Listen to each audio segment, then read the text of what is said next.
Peluditos y peluditas, lampiñitos y lampiñitas con ustedes, Aurelio Cheveroni y su hiper mega hit del momento. Azotar baldosa con el baile del lobo.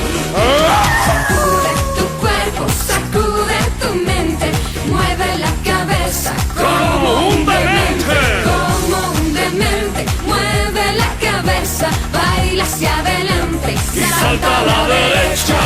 ¡Wow! Lobitas, ¿cómo mueven el esqueleto? Al lobo sin vergüenza le gira la cabeza y no le da pereza Ponerse a bailar. El lobo se arrebata, mueve sus cuatro patas, Pa' arriba y pa' abajo, pa'lante y pa' atrás. El lobo vanidoso camina candoroso, mirando a las chicas, las mira de reojo. ¡Uy, qué peluche! ¡Wow! En el mar, nadando con las olas, en el baile del lobo ¡Se mueve la cola! se mueve la cola con mucha energía, electrocutado. ¡Cargado de alegría! Queridos seguidores de mi canal de YouTube, estamos con Fernando Rojas, el que le da la voz al lobo más coqueto y más dicharachero de Colombia, Aurelio Cheveroni. Fernando, bienvenido a mi canal de YouTube. Es un gusto recibirte, ya que estamos en este mes, el mes de los niños, y obviamente qué bueno que estás aquí, porque Aurelio es uno de los personajes, digamos, es como una especie de Mickey Mouse, como una especie de esos grandes de infantiles, como es el Chavo del Ocho, como es Chabelo, en fin, muchos personajes de infantiles. Y qué bueno que Caracol hizo un gran trabajo trayendo unos personajes infantiles, porque en Colombia siempre desde 1800 ha sufrido muchas guerras y todo, y qué bueno que Aurelio, Meribún y Dinodoro estén en ese contexto para los niños, porque aquí en Colombia nunca hubo un programa infantil en Colombia, y qué bueno que Caracol se puso en eso, en hacer Club 10 Caracol. Y bueno, tú naciste, aquí tengo pues tu biografía, y dicen que aquí naciste el 24 de junio de 1970 en Andaquires, Caquetá. Sí. Pero ¿cómo fue tu experiencia en llegar del Caquetá a Bogotá y meterte en el cuento de Titiriterio, Mario, sí, de Titiriterio obviamente, que se le llama ahora? ¿Y cómo fue que empezaste con esa voz que todo el mundo ama, que es la voz de Aurelio, y cómo lo empezaste a manejar? Bueno, pues principalmente, ¿me recuerdas qué pena contigo? ¿Me recuerdas tu nombre? José Camilo Díaz Zuluaga Chepemilo. José Camilo, José. Bueno, mira, Dime José, Chepe, dime Chepe, ¿ah? dime Chepe, Chepe. Chepe, Bueno, Chepe. bien, Chepe. Te voy a hacer un paréntesis a Dime. la respuesta a la pregunta que tú me hiciste ahorita. Sí. Creo que tienes una imprecisión, o sea, no es que no haya habido otros programas infantiles. Yo soy de 1970 y de niño yo veía programas infantiles que hacía la televisión colombiana. Lo que no había era programas para niños que hicieran los canales privados, porque no había tampoco canales privados. Pero sí había unos programas que eran muy exitosos en su época y que tenían un toque todavía del mismo carácter que tenía la televisión al principio, que era sobre todo educativo. Así se empezó, la televisión empezó siendo un gran medio poderoso de inducción eh, educativa y de inducción doctrinal, como por ejemplo hizo Mao Zedong en los años 50 en China. Ujú. O sea, el país era uno y en 10 años ya no había ningún iletrado. ¿Entiendes? O sea, la televisión es un medio muy poderoso de inducción, un medio muy poderoso de adoctrinamiento y un medio muy poderoso de difusión de ideas. Entonces, cuando yo vi la televisión todavía habían unos programas para niños como uno que se llamaba Caminito Alegre. Yo aprendí a leer por televisión. Ujú. O sea, yo aprendí a sumar, a leer, se llamaba Caminito Alegre, me parece, y era un programa muy aburrido para estos cánones de hoy, pero en Ujú. su tiempo era para mí muy divertido. Yo vi Plaza Sésamo, que lo habían importado, la televisión colombiana lo había importado, y vi muchas cosas de un Plaza Sésamo por allá de 1970, Ujú. en blanco y negro. Ujú. Entonces, Y luego de ahí en adelante también Animalandia, que yo recuerde, los Dummies. Es que Calamar. sí, había muchos programas para niños, pero de unas productoras que estaban asociadas como con el Estado. No eran televisión todavía privada, les daban permiso. Solo que la diferencia es que la televisión privada, cuando empezó Caracol, empezó al mismo tiempo que Club 10, porque Club 10 fue uno de sus programas bandera Ujú. para poderse lanzar como canal privado y causar un gran impacto. Entonces llegó con un formato nuevo, Mm. llegó con una inyección de mucho dinero, porque eso se lanzó por mejor dicho, tiraron la puerta por la ventana para que fueran unos títeres bellísimos, el set fuera hermoso, la dirección fuera especial, los actores fueran especiales. O sea, no era cualquier cosa porque lo que sí tenían siempre, por una cuestión comercial mal vista, es que los programas para niños, no de parte de Caracol, sino de lo que pasaba antes de la televisión privada, era que los programas para niños eran vistos como programas sin tanta importancia. No eran tan importantes ni como los noticieros, ni como las novelas, ni como las transmisiones deportivas. Era como lo menor.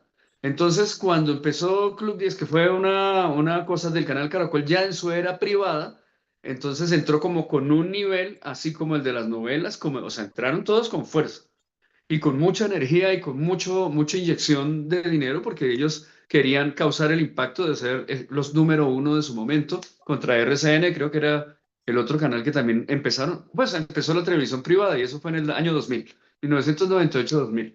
Entonces, esa imprecisión, porque no es que no había programas para niños antes, eran distintos y tenían otro carácter mucho más doctrinal, mucho más educativos que lo que pasó con Club 10. Club 10 es un programa de entretenimiento pues con una visión de lo que estaba pasando en ese momento. Bueno, ahora la pregunta que tú me hiciste, yo soy de un pueblito que queda cerquita a Florencia, Caquetá, que se llama Belén de los Andaquíes. El Ujú. Caquetá es el pueblo, es el primer departamento después del Huila que ya empieza hacia el Amazonas. O sea, cuando tú bajas la cordillera que falta cruzar Ujú. ahí, que es la cordillera oriental, y vas por el Huila y subes otra vez la cordillera y bajas, ya ves el Amazonas. Pero no es las entrañas del Amazonas, o sea, es el piedemonte y Belén queda a unos minutos de Florencia, a unos 40 minutos. Es un pueblito muy bello, yo nací ahí, pero yo me fui a vivir a Florencia, como muy pequeño, ¿no? Yo Ujú. todavía voy a ese pueblo y o sea, lo amo, me parece, o sea, no sé, ahí hay una cosa muy rara de la que describe José Eustacio Rivera y es verdad que hay como un hechizo de lo que le llaman la manigua, que Ujú. es la selva. Y eso ahí todavía no es selva, pero sin embargo es bien inhóspito. El clima es duro, es bello y bueno, todos los problemas sociales que hubo por allá y que sigue habiendo son lo que lo complican, pero es un paisaje hechicero, muy bonito. Y bueno, ¿cómo llegué a convertirme en actor y eso? Pues Ujú. porque tú sabes que de todas maneras todas las personas, unas más privilegiadas que otras, van encontrando como su perfil desde niños.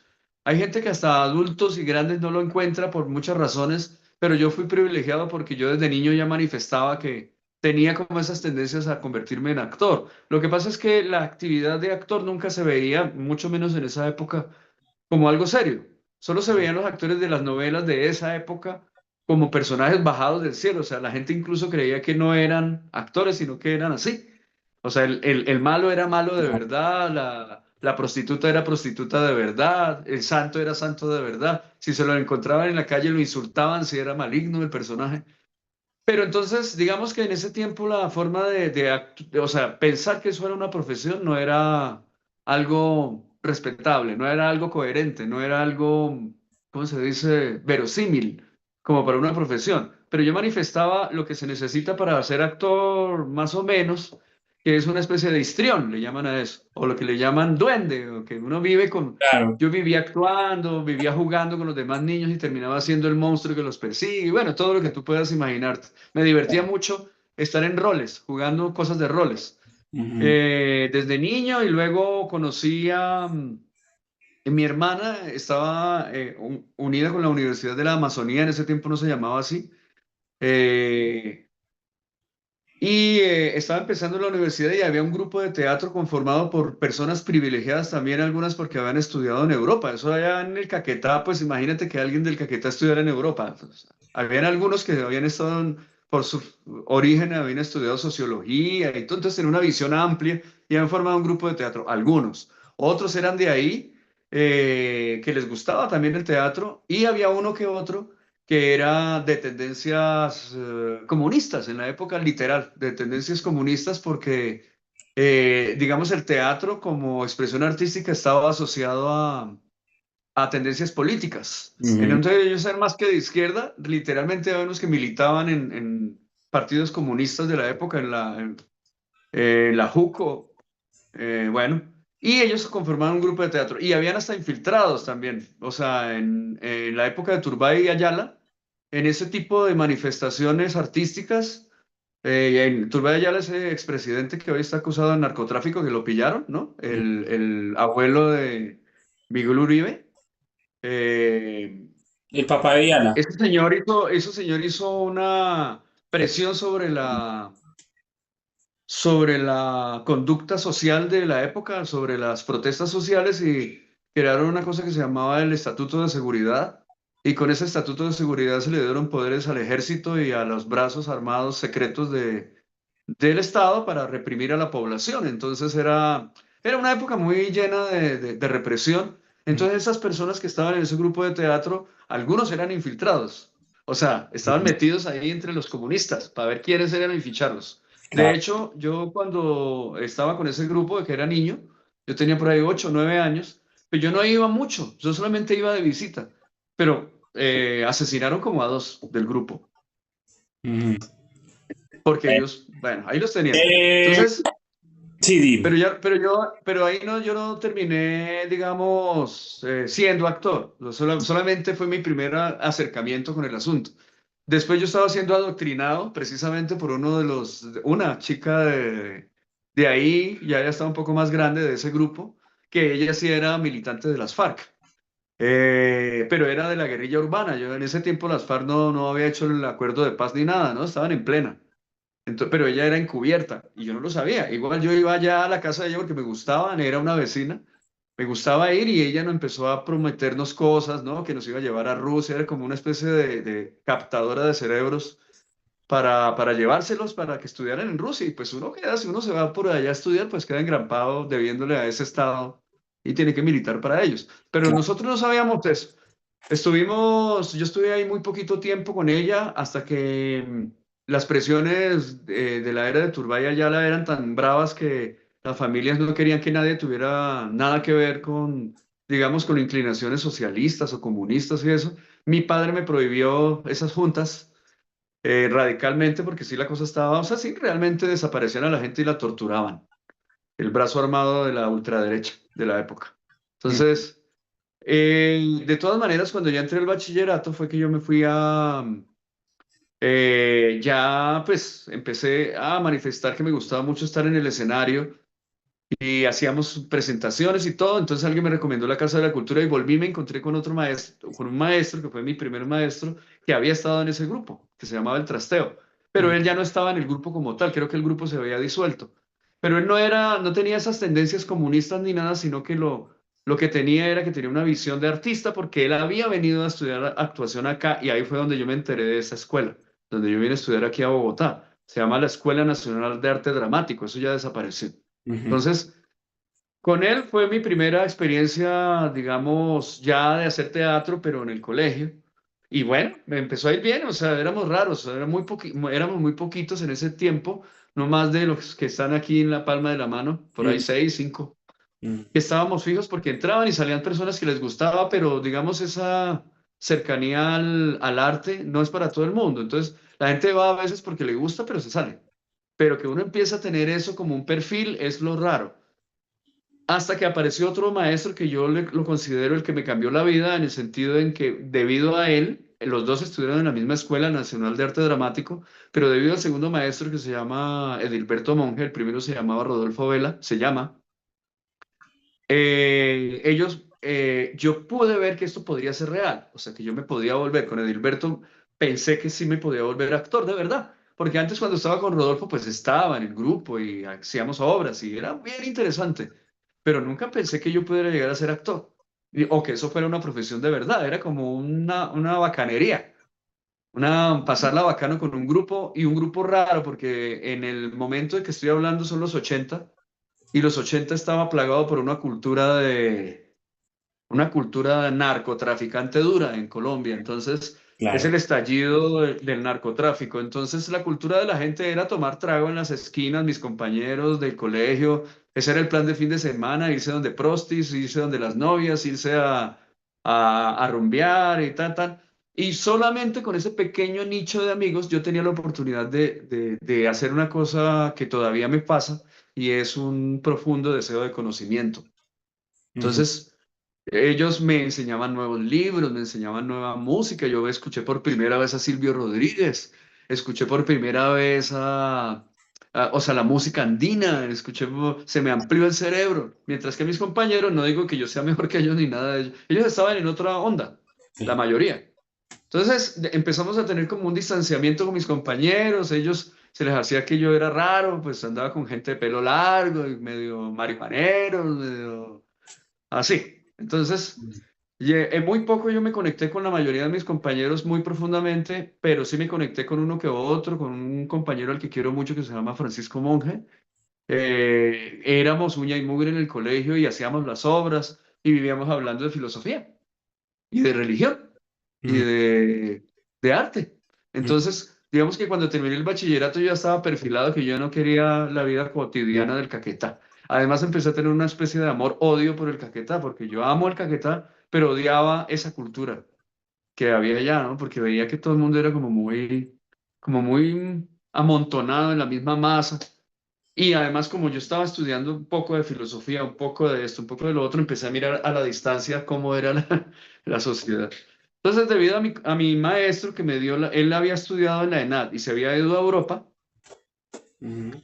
a trabajar en la calle de mimo, yo dije, yo puedo hacer lo mismo. Si yo me quiero poner a estudiar, yo voy a hacer lo mismo. Y me vine acá, presenté una prueba en la ENAD, que estaban las inscripciones abiertas en el 98. Cuando terminé el colegio, yo ya tenía o sea, yo me vine cuando tenía 18 años, estaba terminando el colegio, me vine, presenté la prueba y cuando terminé el colegio, yo ya tenía el cupo acá en la universidad, Ujú. pero yo no tenía recursos. Entonces yo le dije a mi papá que yo me venía a estudiar eso y mi papá se emberracó, dijo, no, pero ¿qué iba a estudiar? Pues no se emberracó a que me lo iba a impedir, sino me dijo, este man se volvió loco. Pero bueno, haga lo que le dé la gana, pero yo no tengo plata para ayudarlo. Entonces yo le dije, no, tranquilo, yo me voy a ver qué hago. ¿Y cómo que me voy a ver qué hago? Él ya me tenía ya un cupo para ser agente de tránsito, porque mi papá manejaba un carro y él tenía muchos amigos en ese engranaje. Claro. Entonces me dijo que ya, que tranquilo, que me quedara y todo bien. Pero yo le dije que no, que yo me iba a ir a la aventura loca. Entonces me dijo, sin conocer Bogotá, sin amigos, sin recursos, yo tenía ahorrado como 50.000 pesos, creo. Entonces me vine para acá. Y acá ya a estudiar. Y ahí fue cuando me vine a estudiar teatro y ahí empezó pues mi historia como actor. Pues, tal. Y Entonces estuve tú, trabajando en la calle.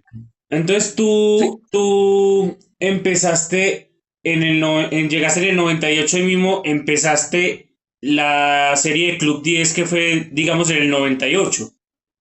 sí, yo llegué en el 2010, en el 1988, 89.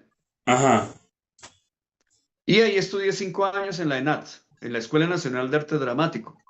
Ajá. Es una de las escuelas más importantes que ha habido de actuación en Colombia, que desapareció justamente 1 o 2 generaciones después de que yo terminé y nadie estaba graduado, porque eso era una escuela, ya si quieres después te cuento la historia de esa escuela que es muy cortica, pero es muy interesante porque eso es una radiografía de cómo se ha configurado el arte de la actuación en Colombia. Ujú. Nosotros nos graduamos, casi todos, no, casi todos, no, todos los actores que habíamos pasado y que estaban vivos, porque esa escuela es de 1950 más o menos, o casi 60, hasta el 96.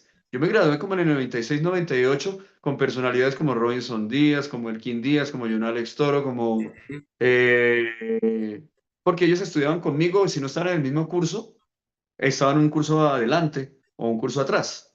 Ujú, con Ana María Sánchez, con todos nos graduamos al mismo tiempo. Incluso habían ancianos graduándose, porque ujú, esa escuela no pertenecía a una universidad, esa escuela era una extensión del Ministerio de Cultura.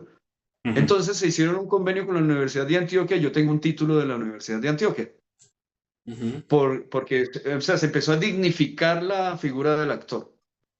Yo vine a hacer Club 10 en el 98 debido a que yo en el 94, 95 había, ya cuando estaba terminando mi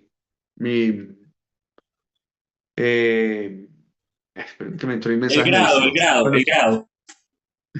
sí, o sea, Eso. cuando yo terminé la escuela fue como en el 94 más o menos, e Ujú, inmediatamente terminé la escuela, yo tuve un casting en audiovisuales, que era una empresa del Estado, así como hoy RTBC, ujú, como Señal Colombia. Era un triángulo, era un símbolo, era un triángulo de colores audiovisuales. Estaban haciendo un programa para niños, entonces estaban buscando un mimo para acompañar el esquema del programa que tenían y me hicieron un casting a mí. Entonces, yo tenía un bagaje de mimo, porque eso es lo que me había enseñado mi maestro en Florencia, mi maestro Dilberto, con el cual yo había sobrevivido en la calle y me había generado un personaje de mimo. Entonces yo lo llevé a ese programa, digamos, esa máscara de mimo lo llevé a ese programa y me gané el casting. Y ujú, ahí fue la primera vez que yo estuve en televisión, como en el 94 me parece. E hicimos un programa muy importante para la época que se llamaba Brújula Mágica. Ahí ujú. yo empecé haciendo de mimo nada más, pero a medida que fue evolucionando el programa, que duró como 4 o 3 años, se agotaba porque la televisión es una moledora de ideas. O sea, No. tú tienes una gran idea y ya dentro de 8 días se agota porque ya la vio el público y tienes que tener otra y otra y otra y otra. Entonces, por eso los equipos creativos se agotan tanto y tienen que cambiarlo, si no el programa se acaba. No, no. Entonces, es un consumo. La televisión es absorbe la mente de las personas.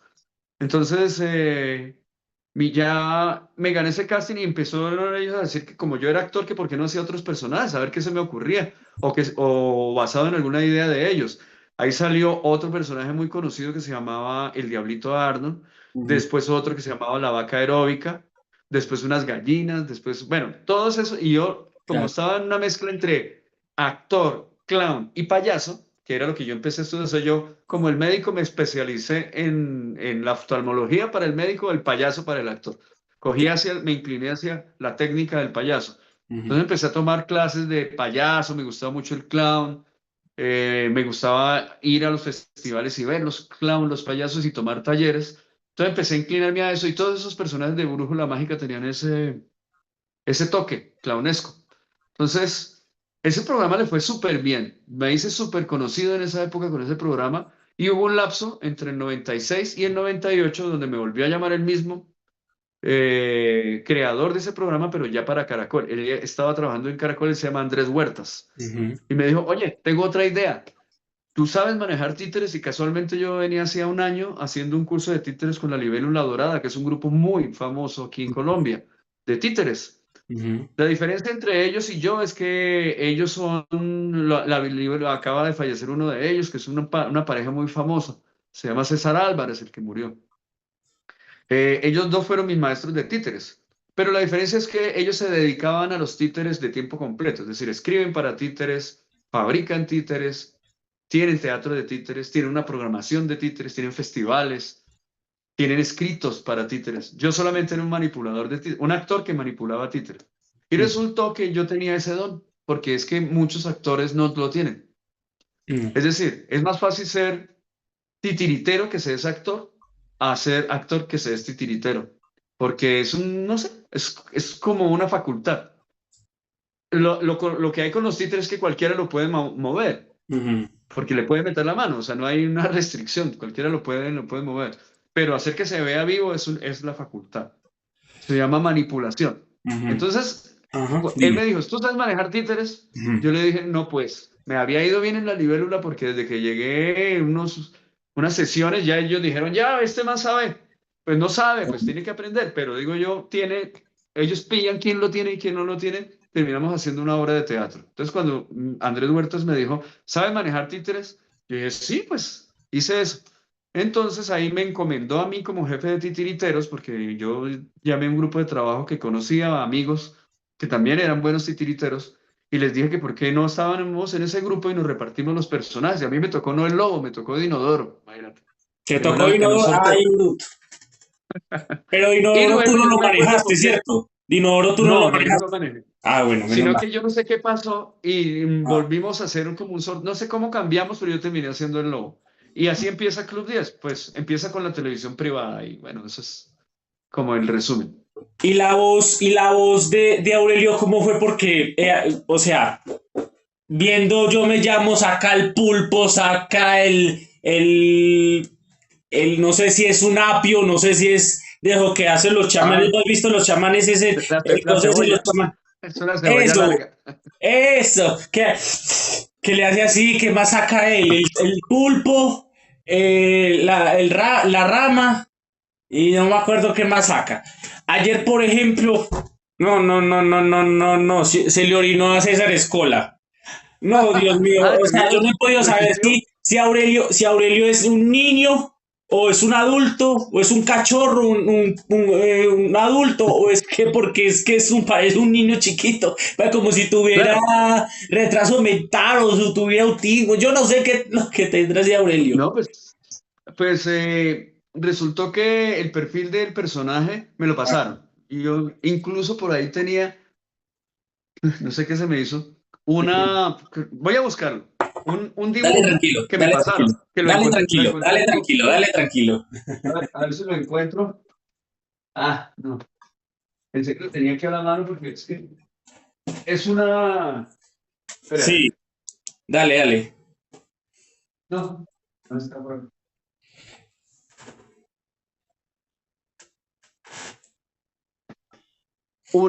Bueno, no la Sí, encontré, pero está por dale ahí en mis tranquilo. redes. Es Ujú. una fotografía que yo le tomé a un dibujito que me pasaron, me dijeron, es así, y me dieron un perfil. Es Claro, como un personaje de fantoche, es un sí, personaje que es un lobo, o sea, es un animal, y que es como un adulto, pero que a claro, la vez es como un niño, pero que a la vez es excéntrico y que tiene todos los impulsos de un lobo, y era azul. claro.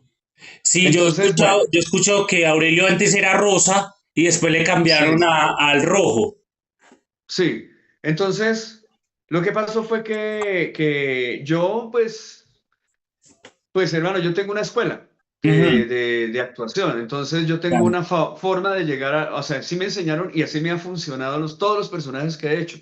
Tengo como una especie de rito o de ritual para llegar a los personajes, o sea, no es que yo los saque de la nada, sino que yo empiezo a trabajarlos. Yo no puedo, como otros actores, que son también métodos válidos, de una, sacan algo, lo inventan ahí. No, a mí me toca hacer un trabajo previo de investigación, de imitación. Me toca ir varias veces al parque y moverme como el animal, verlo porque no son personajes que tengan un referente como por ejemplo Hamlet, Claro, de Shakespeare. Tú tienes a claro. Hamlet de Shakespeare, tienes un perfil, lees la obra y sabes que él es así, que es asá, cómo puede hablar. Sin Tiene que embargo, de tener la todas maneras son calavera. personajes. Exactamente. Y hay otros tipos de personajes que son personajes que tú los ves. Te dicen, vas a ser, por ejemplo, en esta novela vas a ser del presidente de la República Gaviria. Entonces tú lo tienes ahí, sabes cómo hasta lo entrevistas para ser de Gaviria y le Claro, imitas la voz, o sea, como que tienes un referente. Pero en este caso, el de Hamlet, no hay un referente, entonces hay que inventarlo, hay que decir, de pronto Hamlet se puede parecer a este muchacho, hay que tomar la actitud de ese personaje, copiar la voz, tal vez, esas cosas. Pero con el lobo, el único referente que hay es el animal. Entonces, claro. hicimos una combinación durante 3 meses, por fortuna, yo hice ese trabajo durante 3 meses con mis compañeros, donde íbamos al parque a hacer ejercicios y a jugar un rato Ujú, y a movernos como el animal y a tal, y si lo hiciéramos así, y si hablaba así, no, que si habla mejor así, tan, entonces con la voz, y empezamos a inventarlo y lo fuimos configurando, fuimos entre todos como configurando cómo ujú. podría ser, para tener una semilla. Porque a mí no me pasaron la máscara del títere, porque el títere es una máscara. Todo títere es realmente una máscara. No la tengo acá en la cara, sino acá en la mano. Entonces, cuando llegó el títere, ellos lo habían mandado a hacer a Estados Unidos. Yo me la puse y ya, si ya había algo. No era solamente ponérselo y ahí. Ujú. Una cosa es la técnica y otra cosa es la personalidad. claro. Entonces la personalidad del títere estaba construida en un alto porcentaje en ese punto Ujú. antes de que llegara la máscara. Entonces ya está el alma y le pusimos la máscara y voilà, salió de una muy bonito. Obviamente se fue transformando porque un personaje que está vivo tiene ese deber, ese derecho de irse transformando, sobre todo si lo hicimos por década y media en esa época. Entonces, Ujú. o sea, no es posible que un personaje sea el mismo al principio y otro al final. Él va evolucionando, la voz le va cambiando, la forma de ser le va cambiando, todo. Pero Ujú. empezó bien, o sea, empezó vivo, de una vez empezó Sí, vivo. sí. Y la voz, pues lo que sucede es que todos los personajes que hace un actor, todos, no importa si es un referente, como por ejemplo ahorita el que decía, ¿no? Digamos, yo voy a ser del presidente Gaviria, tengo ese referente. De todas maneras, es una mezcla entre esa máscara y mi interior, o sea, el actor. Por Ujú. eso es que no es imposible.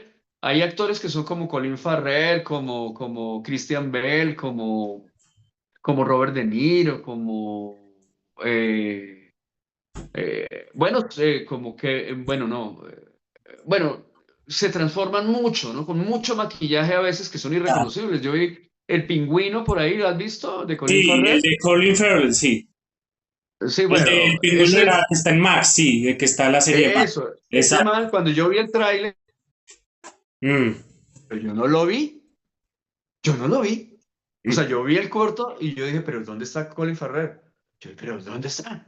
Mierda, y mm. volví y lo miré, no, ¿dónde está? Y yo no me daba cuenta que era el pingüino.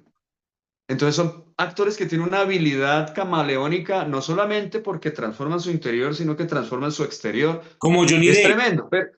Exacto, sí, Johnny Depp, pero hay actores que no transforman en su interior. Por ejemplo, Jeremy Irons, tú lo ves muy parecido casi en todas las películas, más sin embargo, vas a ver el rol, vas a ver ese tipo de cosas y son diferentes, a pesar de que tienen la misma cara. Por ejemplo, Kevin Spacey también es así, el de Seven, el asesino de Seven, el Ujú, de House of Cards. ujú. El tipo es una habilidad interior para transformarse desde el interior. Eso es una cosa muy rara.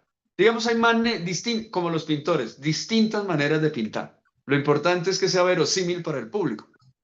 Claro, por Entonces, ejemplo, Gary Oldman también. Hay un papel que hizo eso Gary es. Oldman que lo volvieron monstruo, monstruo, feo, así, así, así, todo. O cuando interpretó a Drácula, pero también hay veces que también Johnny Depp le dicen el camaleón, porque Johnny Depp cuando se caracterizó el sombrerero, o porque hay veces, por ejemplo, cuando se caracteriza del sombrerero, o de muchos personajes, uno no sabe si es Johnny Depp o es quién, porque lo maquillaron tanto como cuando el sombrerero, que no se sabe quién era, si era Johnny Depp Claro, pero también como si yo me pusiera una cobija encima, pues nadie se da cuenta que yo soy yo. Entonces, Exacto. también el actor corre el riesgo ahí de disfrazarse.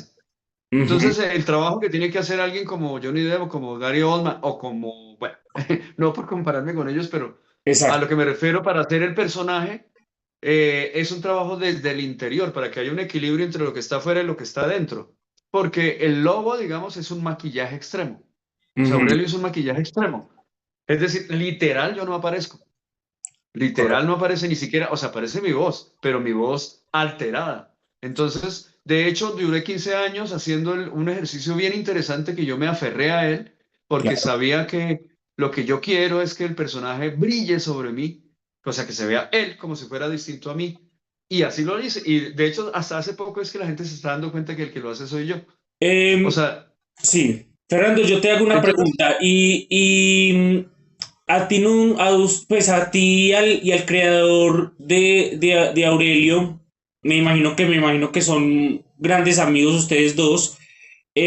¿No han pensado en que ahora que Aurelio regresó, ahora si por ejemplo dicen que vamos a hacer un show de Aurelio con todo así como en los parques de Disney, tú has visto en los mm, shows que hablan, mueven los ojos y abren la boca y está ahí con la cabeza y todo, y tú has visto que cierran los ojos, abren la boca, se mueven, eso tiene como un mecanismo dentro de la cabeza. ¿No han pensado en cómo en hacer esa magia que a veces mueve la cabeza Mickey y habla y mueve los ojos?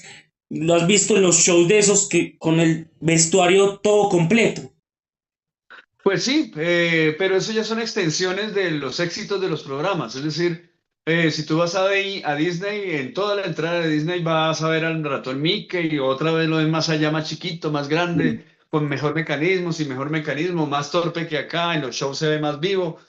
Pero entonces eso ya son cosas que se sobrepasan lo que yo hago. Es decir, yo voy hasta hacer el títere, el personaje. Sí, Hasta ahí voy. Yo los shows que hace Caracol, porque ellos también tenían en una época shows, yo ya no hago eso.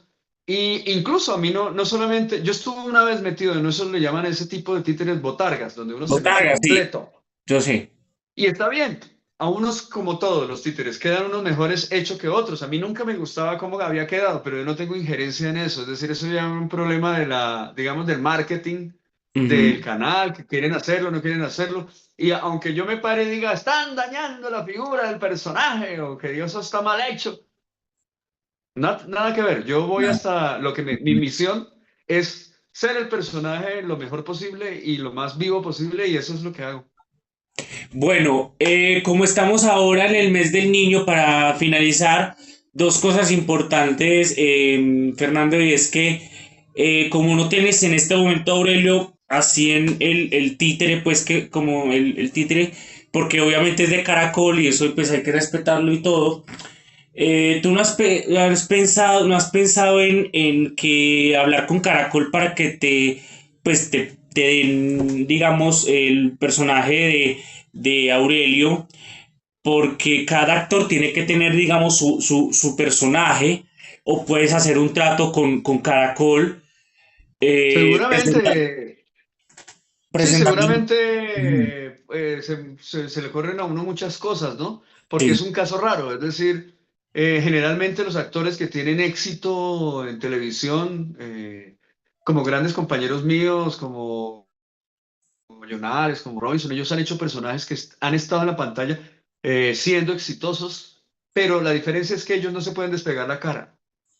ujú, Entonces, Caracol es dueño del personaje como tal, ujú, a menos que haga algún trato con ellos y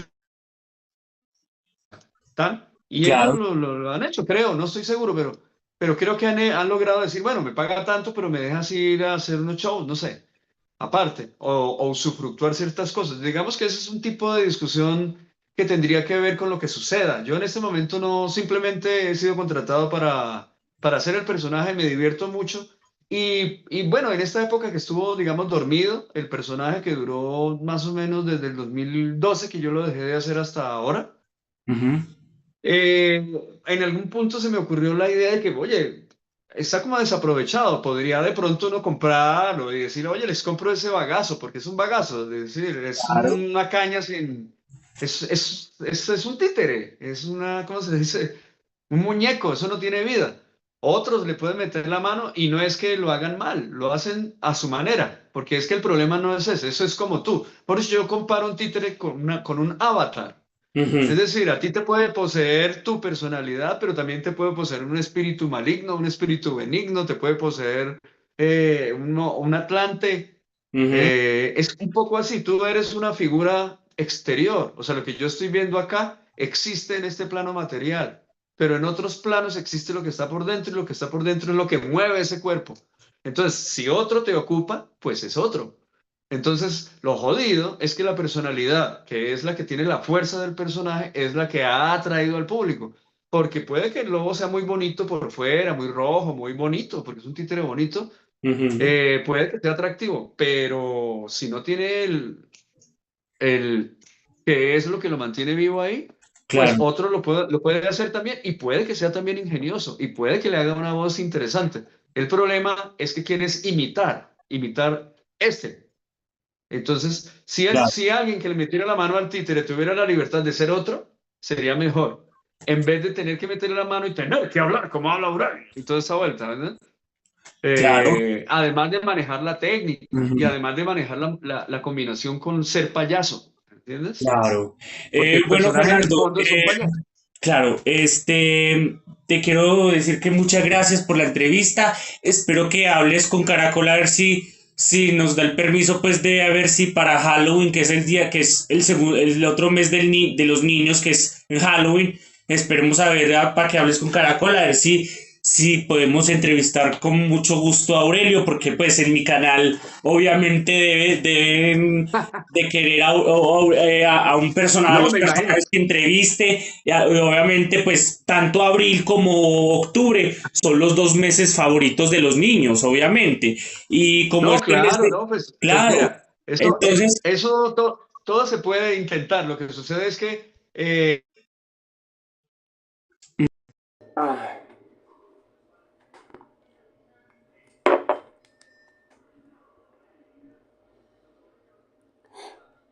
espérate que...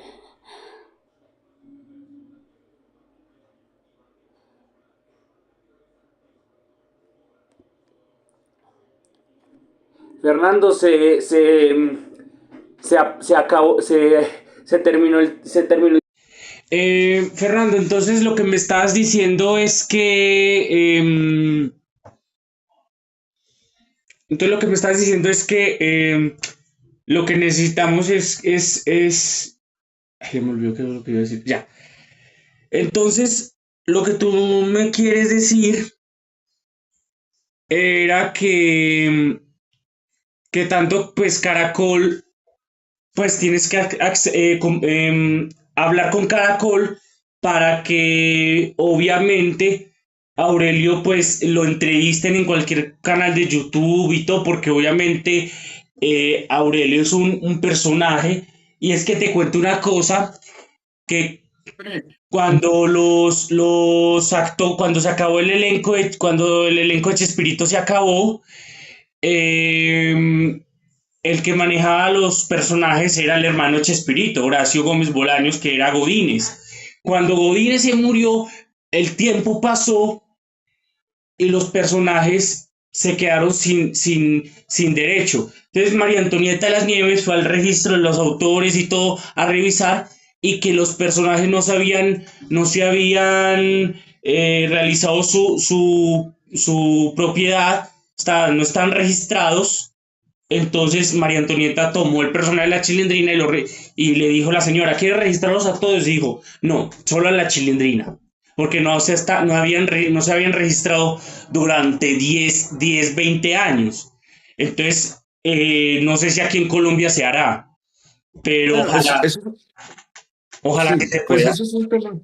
Sí, pues lo que sucede siempre es que, digamos, en principio todos los contratos de todas las programadoras, de todas son lo mismo. Hasta en teatro es igual. Es decir, Ujú, si tú fueras el productor de una obra de teatro o el productor de un programa de televisión, pues tú eres el dueño, en principio está ahí en los contratos. Y ujú, tú no te puedes llevar el personaje para allá a hacer otra cosa, como actor. ujú. Es así, así tú tengas la cara pegada como un actor normal. Claro. Tampoco lo puedes hacer. A menos que de repente haciendo un negocio con la empresa, con cualquier empresa, con el productor, uno diga, mira, me parece que si no me puedes pagar lo que yo estoy pidiendo, pues hagamos un trato. Ujú. Pero en el momento no hay ningún otro trato. Ahora, lo que pasó allá con lo de la Chilindrina es que primero eso sucedió por allá en los 70, ¿no? O sea, en los No, 80 que... pues no, el programa se terminó en el 95, pero los derechos, ¿Chespirito? sí, en el 95. Empezó en el 69 con los supergenos de la mesa cuadrada. Después el Chavo, el Chespirito y todo eso. En el 95 ya pues Roberto ya estaba muy pues 70 y pico días, 76, 77 años, ya no podía hacer ni al Chompira, ni al Doctor Chapatín, ni al Chavo, ni nada. Pasaron los años y los derechos era porque el productor del programa era el hermano de Chespirito. Y los productores son los que tienen los derechos de los personajes, siendo el creador Roberto, pero el que administraba todo eso era Godínez, el hermano de Chespirito, Horacio Gómez Bolaños. Cuando Horacio falleció, los personajes no tuvieron más elección que pues quedarse porque todo eso estaba en la asociación de autores, o sea, en la agencia de autores de México, porque los sindicatos allá en México tienen los sindicatos de músicos, los sindicatos de actores, sindicatos de derechos, entonces el sindicato de derechos tenía todo eso. Cuando María Antonieta fue a hacer a la Asociación Nacional de Autores. La señora revisó la lista y le dijo, mira, hace 10 años no estaban registrados los personajes. ¿Quieres que te registre todos o el de la Chilindrina? Me dijo, no, el de la Chilindrina. No se habían Sí, registrado. sí, pues, o sea, sí, no, de todas maneras, uno está ligado como trabajador, está ligado a unas cláusulas de los contratos que tienen quien lo contrata. Eso sucede en teatro, en Sí, televisión. Que sean justas o injustas, ese sí es un tema. Pero las reglas están ahí. Entonces, lo que sucedió ahí fue que hubo un paréntesis que habían caducado ahí los derechos de los personajes. Fue como una cosa rara que pasó ahí. Pero en general, tú estás ligado a unas reglas. A ujú, menos que tú hagas un negocio con quien te contrata y entonces está. Lo que sí pasa, que es lo que está en la mesa y que es lo que pasa siempre, es la misma polémica ahora, hoy, mañana y siempre, es que si el personaje te pertenece o no te pertenece, porque es que tú le diste vida fuera del perfil que te dieron allá. Es decir, le metes dichos, le metes cosas, o sea, le das vida. Entonces, ¿de quién es el personaje? Pues que el contrato dice que todo lo que tú hagas para el personaje le queda al personaje y el personaje es de ellos.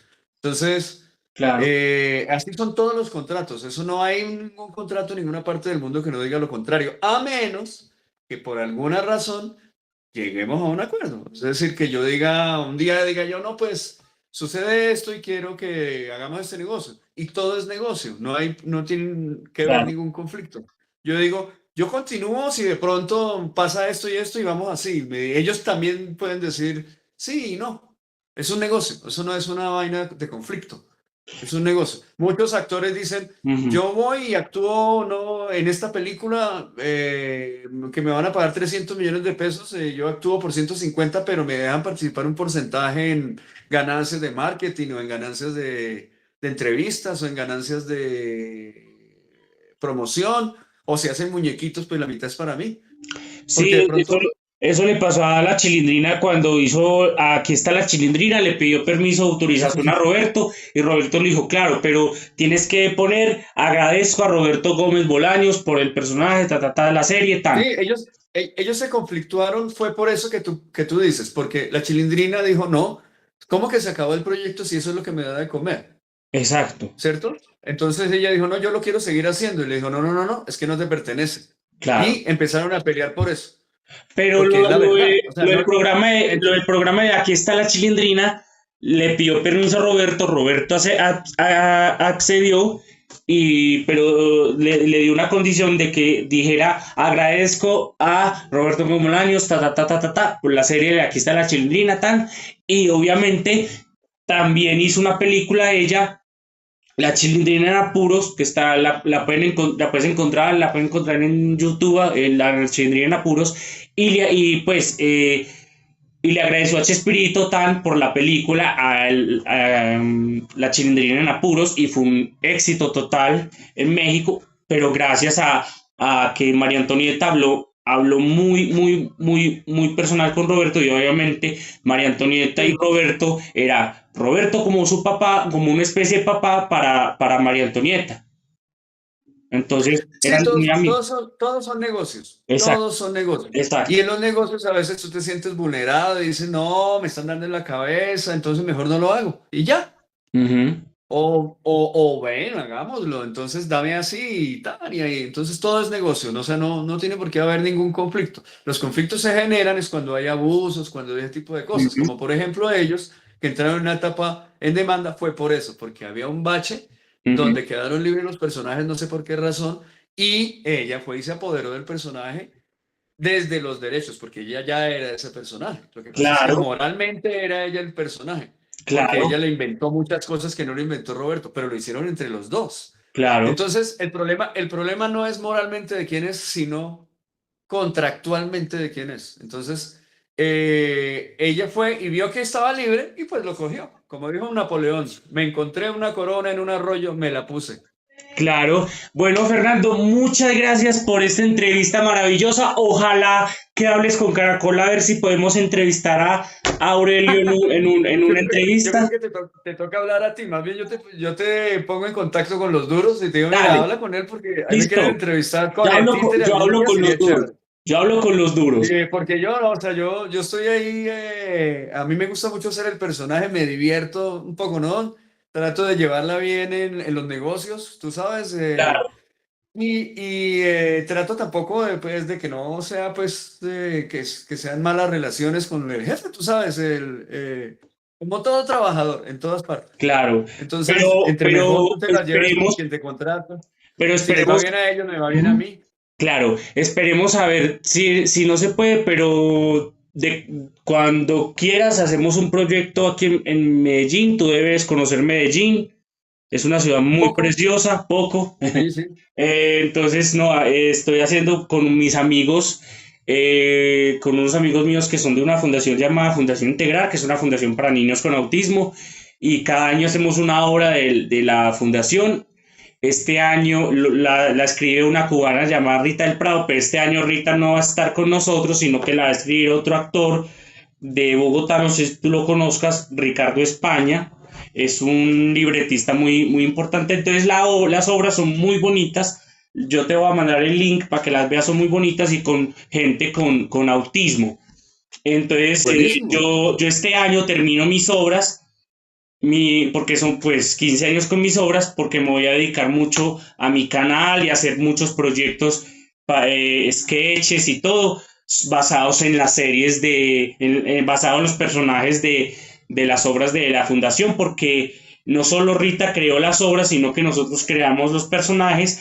Y entonces yo le dije a Rita, Rita, mira, como lo que estamos hablando, Rita, mira, yo quiero hacer estos personajes. Y me dijo, mira, José, yo te doy el permiso, tú a los personajes, y entonces yo digo, Rita, pero cuando tú te mueras, ¿qué voy a hacer? Yo le dije, no, tú sigue, pero cuando tú ya no estés, tú no le puedes dar los personajes a otra persona. Y dijo, listo, Rita. Entonces ya no hicimos contrato, no firmamos nada, sino que ella me dio a mí los personajes, y entonces los personajes de todos mis compañeros y los míos puedo utilizarlos en mi canal, obviamente, más no en la televisión no, sino en mi canal de YouTube, y ella me dio la autorización y todo. Y entonces, bueno, Fernando, muchas gracias. Entonces, ojalá que esperemos que puedas contar conmigo y te pueda invitar a uno de mis sketches. Y muchas gracias por esta entrevista. No, gracias a ti por la entrevista y bueno, espero que nos volvamos a ver para hablar de otros temas. Dame entonces el contacto de los duros para yo hablar con ellos a ver si podemos entrevistar a Aurelio. Claro, eso es con ellos y ellos, tú sabes que ellos tienen un músculo muy fuerte de Sí, claro, difusión. claro, Entonces, claro. no es tan fácil que cualquiera pueda acceder a decir, venga, yo tal, pero se intenta. O la otra Se cosa es llega. irme a Bogotá. Sí, tú puedes venir acá, o sea, mira, yo con ese personaje he hecho muchísimas vainas Ujú, a gente, saludos y todo con la venia de carga. Es que yo, o claro, sea, distintos sábados felices donde tú siendo ya un personaje, lo tienes configurado, llegas allá, cuenta chistes, bueno, no sé qué negocio tengan ahí, pero tú eres dueño, o sea, Don claro, Gediondo es dueño de Don Gediondo. Él no claro, creó a Don Gediondo para sábados felices, él ya era Don Gediondo. claro. Hassam era Hassam. Él Ajá. llegó y alimentó el programa. O sea, el Sábados Felices es como una plaza donde vienen muchos personajes, te presentan y ganan lo que tienen que ganar. No sé cuánto ganarán, ni es mi interés saberlo, pero lo que sí sé es que ellos son dueños de su personaje, pero es que es un negocio distinto. Yo soy Claro. como un actor de una novela que hace un personaje para un producto específico y se acaba el producto, se acaba el personaje. Puede que lo pongan en otra cosa, pero sigue siendo un personaje de ellos. O Bueno, sea, yo muchas trabajé gracias, así. Fernando. Muchas gracias por ¿Ves? todo. Gracias, Bueno, que gracias. estés bien. Bueno, cuídate mucho. Chao. Chao, hermano, que estés bien. Hasta Bye. luego. Y muchas Adiós. gracias por la entrevista. Con mucho gusto. Y bueno, Listo. queridos seguidores de mi canal de YouTube, estamos con Fernando Rojas, el que le da la voz al lobo más coqueto y más dicharachero de Colombia, Aurelio Cheveroni. Fernando, bienvenido a mi canal de YouTube. Es un gusto recibirte, ya que estamos en este mes, el mes de los niños, y obviamente qué bueno que estás aquí, porque Aurelio es uno de los personajes, digamos, es como una especie de Mickey Mouse, como una especie de esos grandes de infantiles, como es el Chavo del Ocho, como es Chabelo, en fin, muchos personajes de infantiles. Y qué bueno que Caracol hizo un gran trabajo trayendo unos personajes infantiles porque en Colombia siempre desde 1800 ha sufrido muchas guerras y todo, y qué bueno que Aurelio, Meribún y Dinodoro estén en ese contexto para los niños, porque aquí en Colombia nunca hubo un programa infantil en Colombia, y qué bueno que Caracol se puso en eso, en hacer Club 10 Caracol. Y bueno, tú naciste, aquí tengo pues tu biografía y dicen que aquí naciste el 24 de junio de 1970 en Andaquires, Caquetá. Sí. Pero ¿cómo fue tu experiencia en llegar del Caquetá a Bogotá y meterte en el cuento de Titiriterio, Mario, sí, de Titiriterio obviamente, que se le llama ahora? ¿Y cómo fue que empezaste con esa voz que todo el mundo ama, que es la voz de Aurelio, y cómo lo empezaste a manejar? Bueno, pues principalmente, ¿me recuerdas qué pena contigo? ¿Me recuerdas tu nombre? José Camilo Díaz Zuluaga Chepemilo. José Camilo, José. Bueno, mira, Dime Chepe, José, dime Chepe, ¿ah? dime Chepe, Chepe. Chepe, Bueno, Chepe. bien, Chepe. Te voy a hacer un paréntesis a Dime. la respuesta a la pregunta que tú me hiciste ahorita. Sí. Creo que tienes una imprecisión, o sea, no es que no haya habido otros programas infantiles. Yo soy de 1970 y de niño yo veía programas infantiles que hacía la televisión colombiana.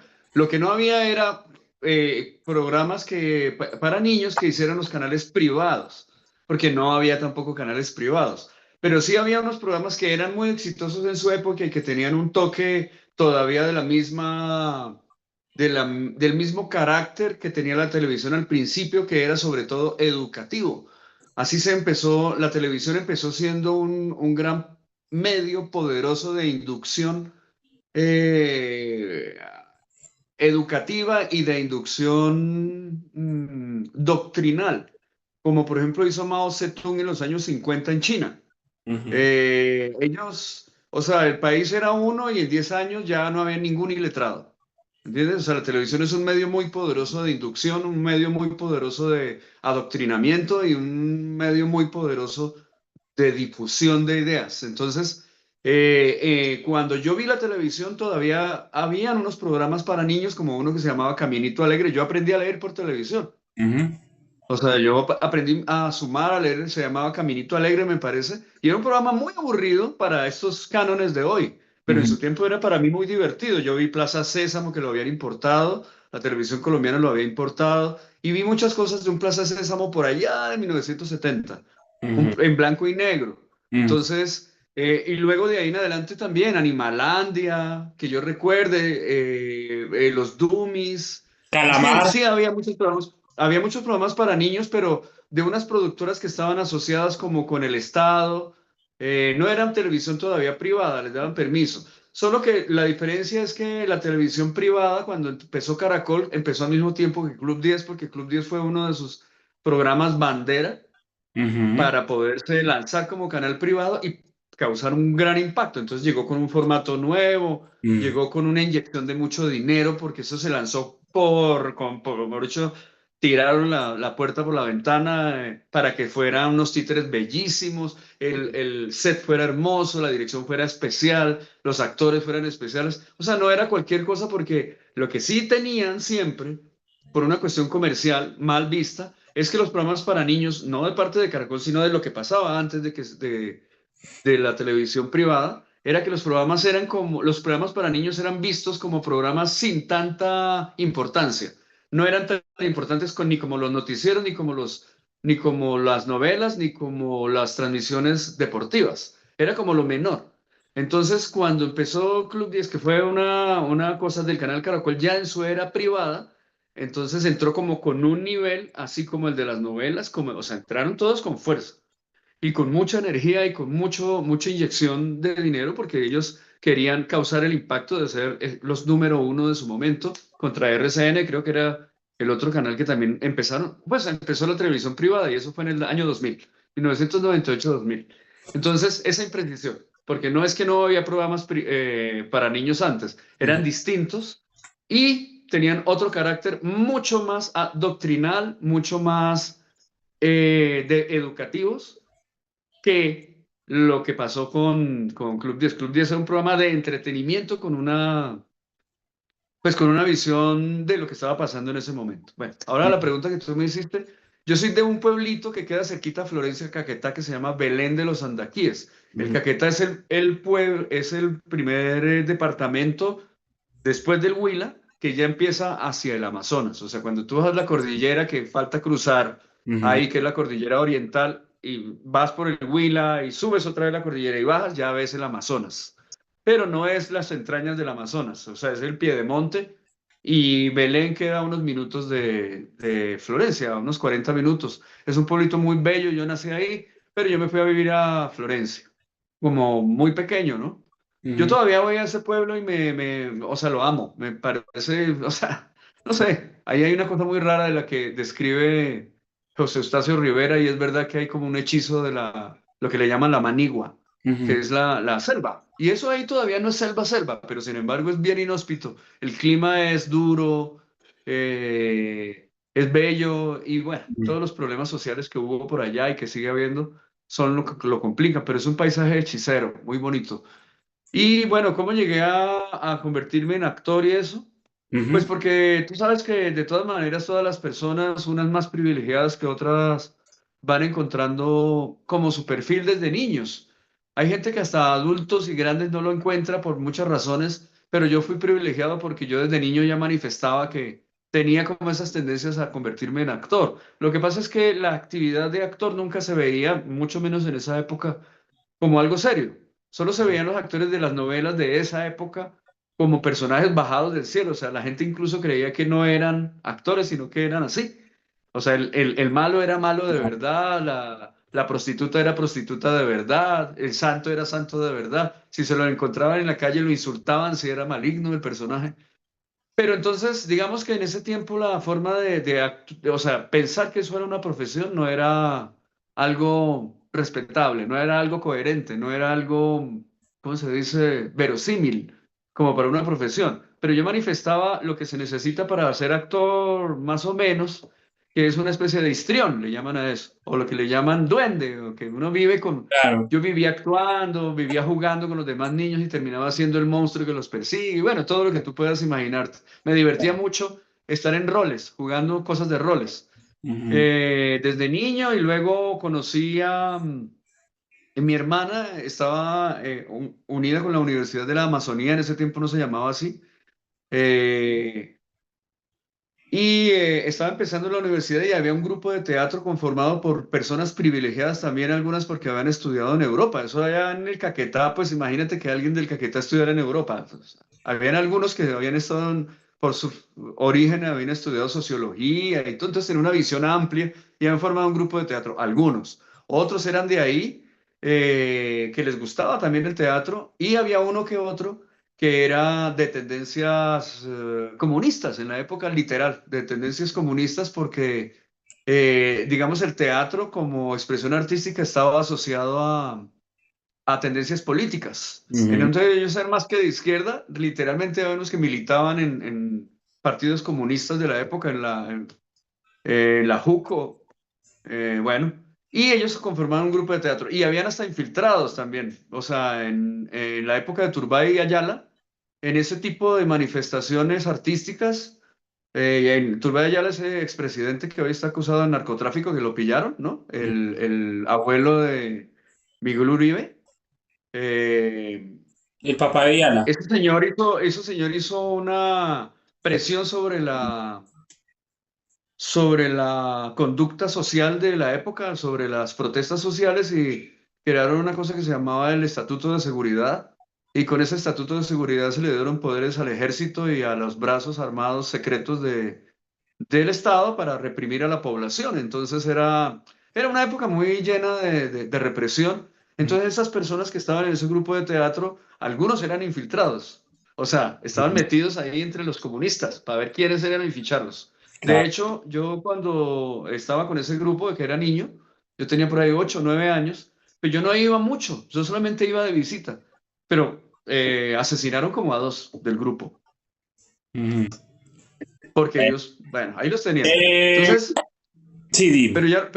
Pero ahí no, yo no terminé, digamos, siendo actor. Solamente fue mi primer acercamiento con el asunto. Después yo estaba siendo adoctrinado precisamente por una chica de ahí, ya ella estaba un poco más grande de ese grupo, que ella sí era militante de las FARC. Pero era de la guerrilla urbana. Yo en ese tiempo las FARC no había hecho el acuerdo de paz ni nada, ¿no? Estaban en plena. Pero ella era encubierta y yo no lo sabía. Igual yo iba allá a la casa de ella porque me gustaban, era una vecina, me gustaba ir y ella nos empezó a prometernos cosas, ¿no? Que nos iba a llevar a Rusia, era como una especie de captadora de cerebros para llevárselos para que estudiaran en Rusia. Y pues uno queda, si uno se va por allá a estudiar, pues queda engrampado debiéndole a ese estado y tiene que militar para ellos. Pero Claro. nosotros no sabíamos eso.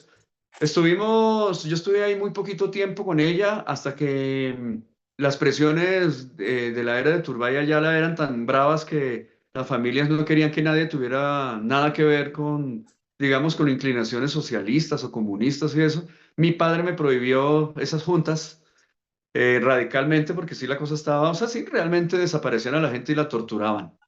El brazo armado de la ultraderecha de la época. Mm. Entonces... de todas maneras, cuando ya entré al bachillerato fue que yo me fui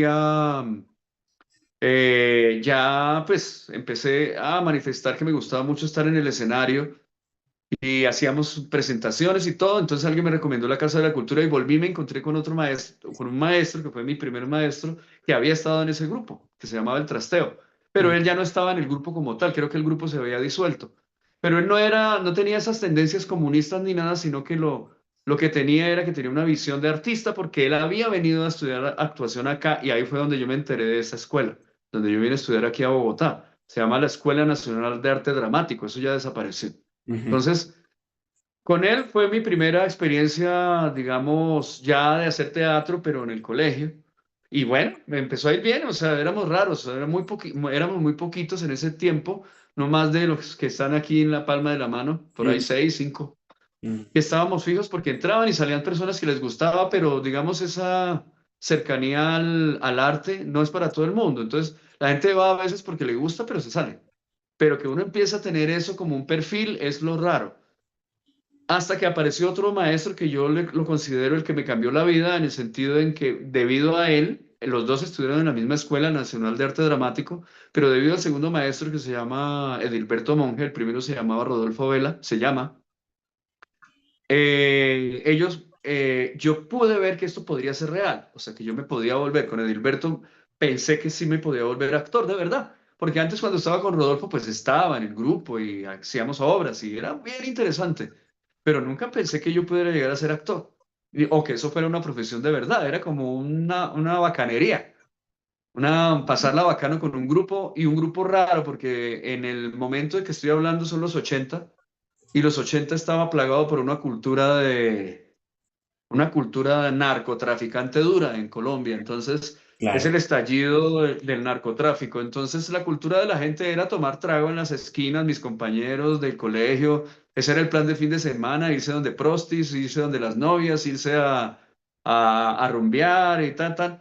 Y solamente con ese pequeño nicho de amigos yo tenía la oportunidad de hacer una cosa que todavía me pasa y es un profundo deseo de conocimiento. Ujú.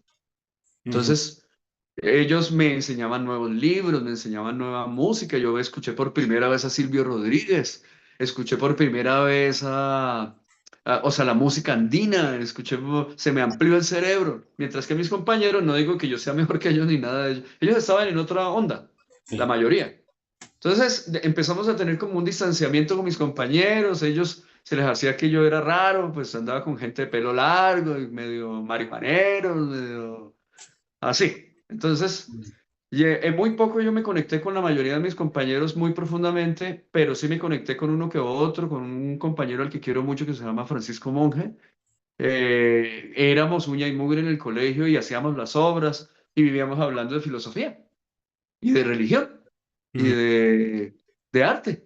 Entonces, digamos que cuando terminé el bachillerato yo ya estaba perfilado que yo no quería la vida cotidiana del Caquetá. Además empecé a tener una especie de amor-odio por el Caquetá, porque yo amo el Caquetá, pero odiaba esa cultura que había allá, ¿no? Porque veía que todo el mundo era como muy amontonado en la misma masa. Y además, como yo estaba estudiando un poco de filosofía, un poco de esto, un poco de lo otro, empecé a mirar a la distancia cómo era la sociedad. Entonces, debido a mi maestro que me dio, él había estudiado en la ENAD y se había ido a Europa Ujú.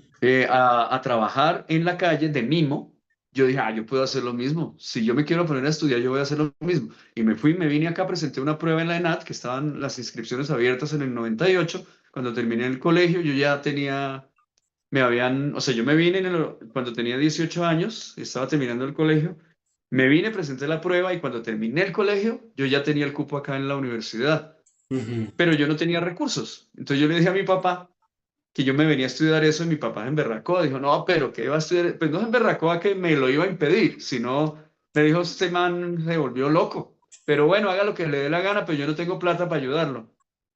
Entonces yo le dije, no, tranquilo, yo me voy a ver qué hago. ¿Y cómo que me voy a ver qué hago?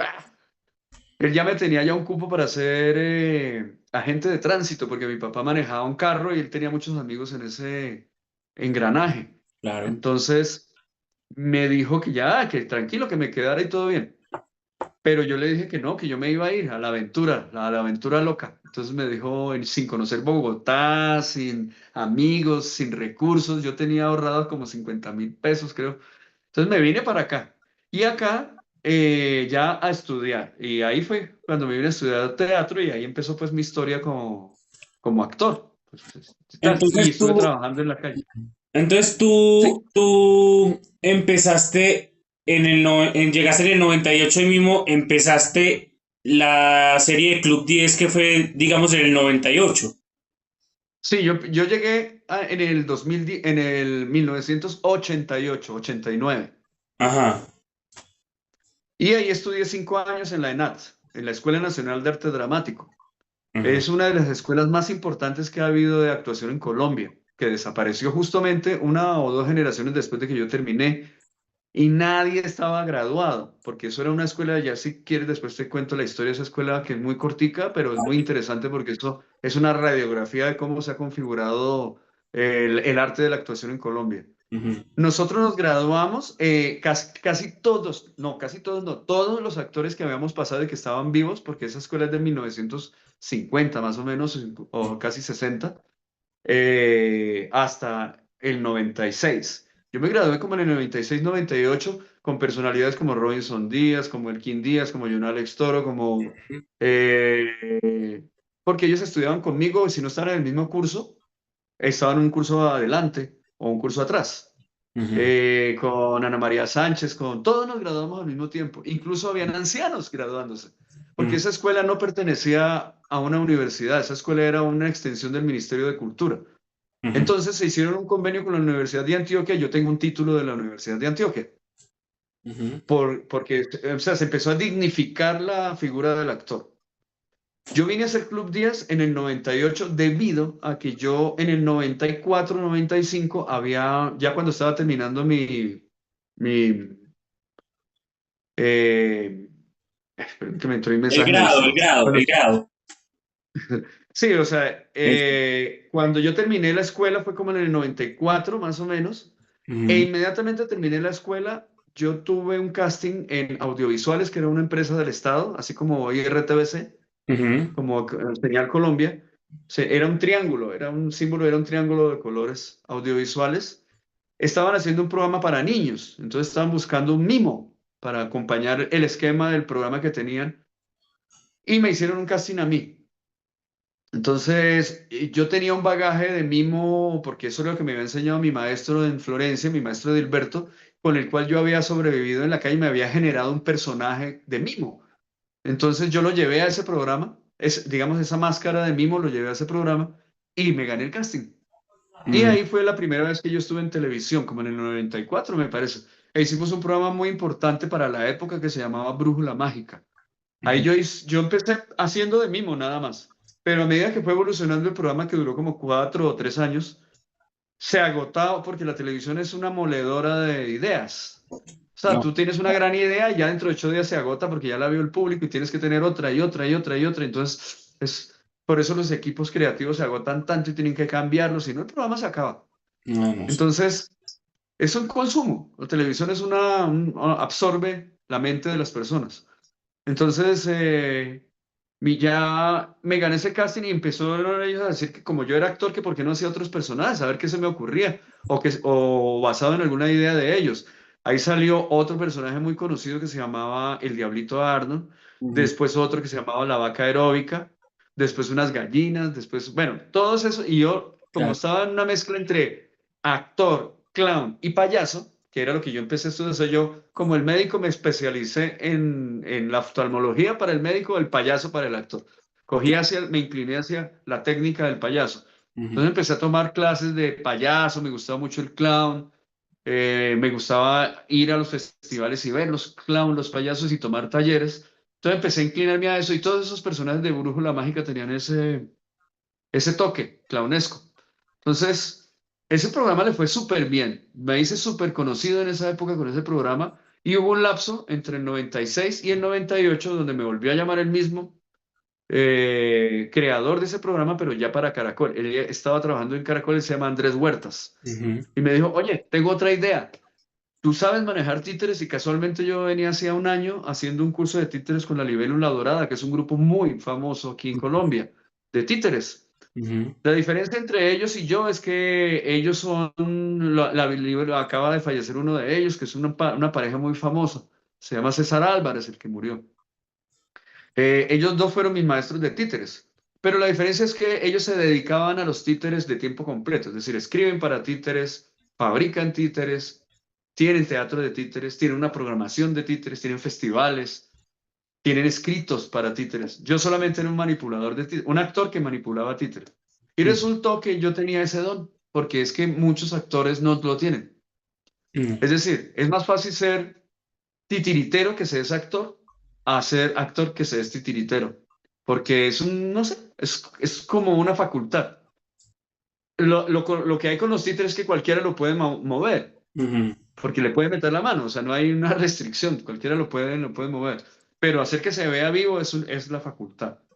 Se llama manipulación. Ujú. Entonces, Ajá, él dime. me dijo, ¿tú sabes manejar títeres? Ujú. Yo le dije, no, pues, me había ido bien en la libélula porque desde que llegué unas sesiones ya ellos dijeron, ya, este más sabe.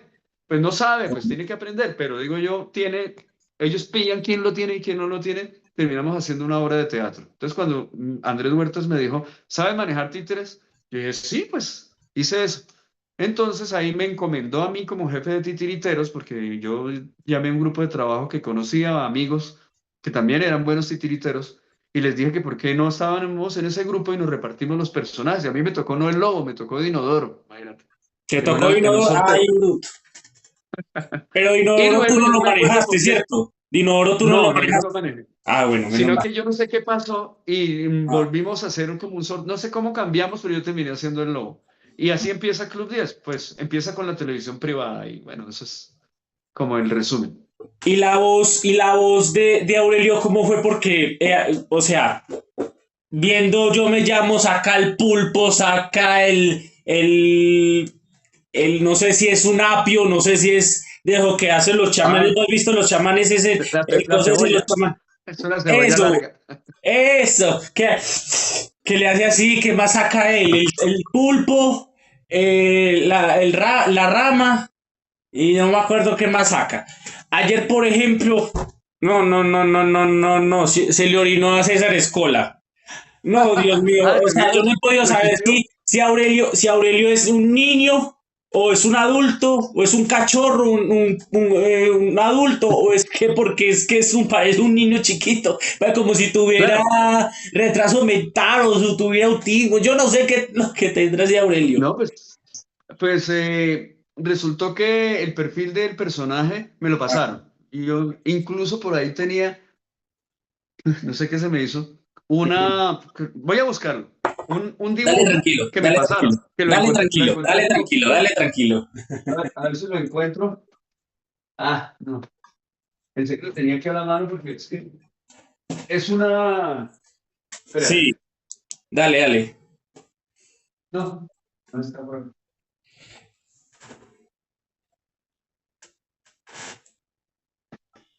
Bueno, no la Sí, encontré, pero está por dale ahí en mis tranquilo. redes.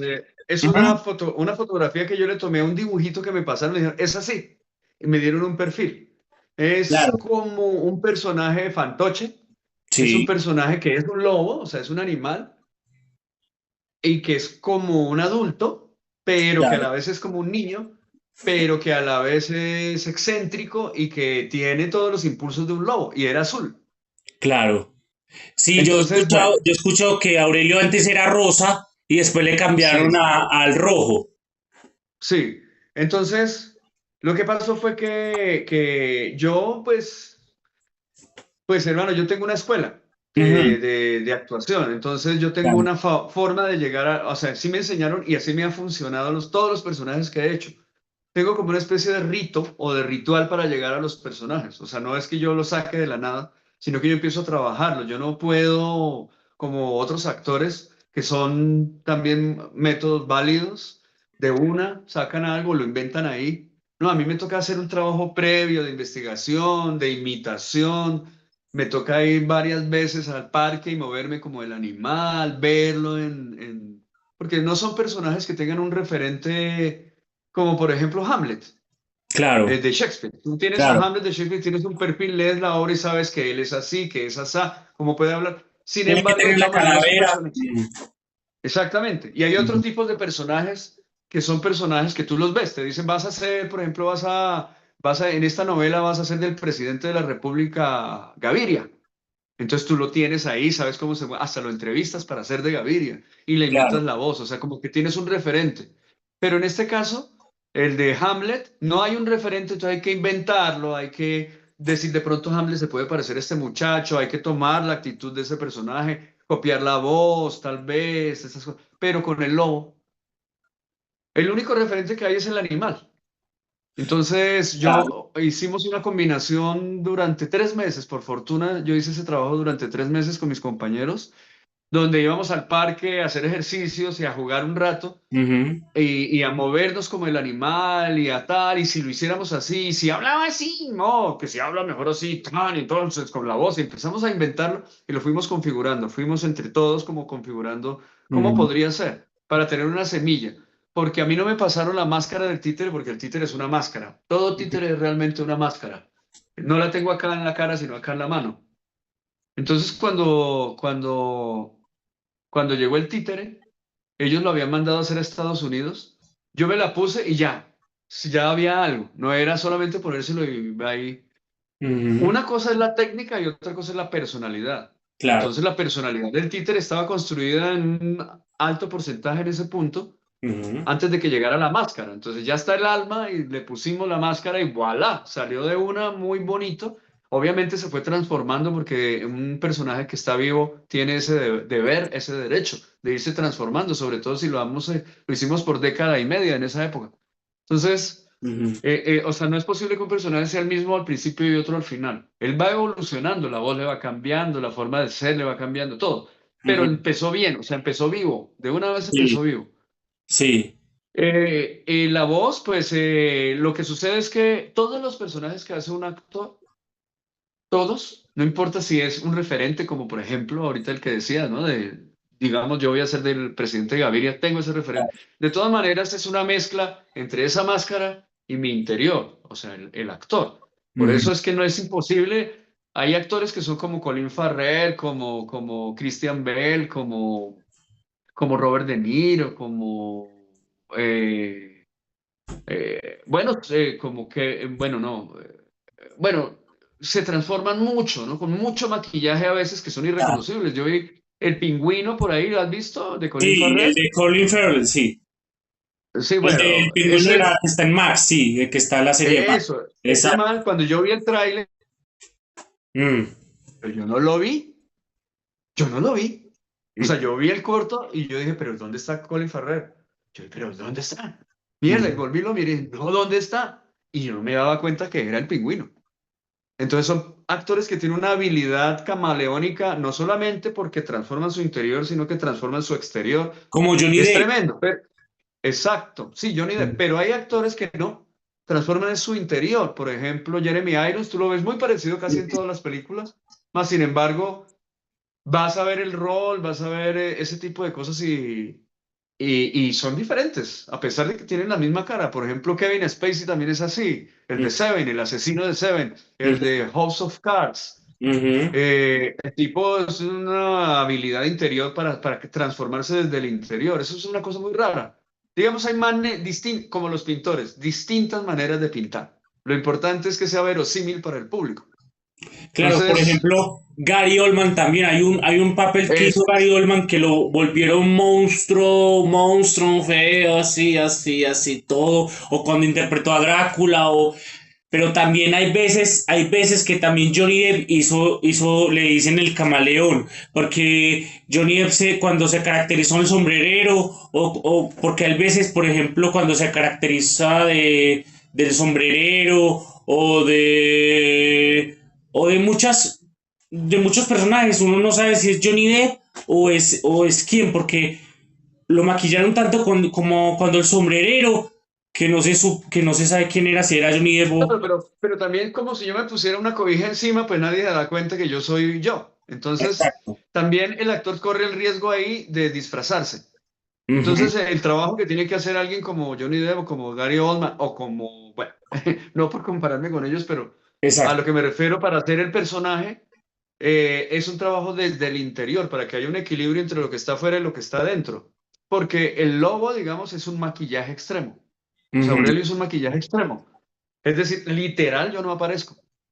Literal correcto. no aparece ni siquiera, o sea, aparece mi voz, pero mi voz alterada. Entonces, de hecho, duré 15 años haciendo un ejercicio bien interesante que yo me aferré a él porque Claro. sabía que lo que yo quiero es que el personaje brille sobre mí, o sea, que se vea él como si fuera distinto a mí.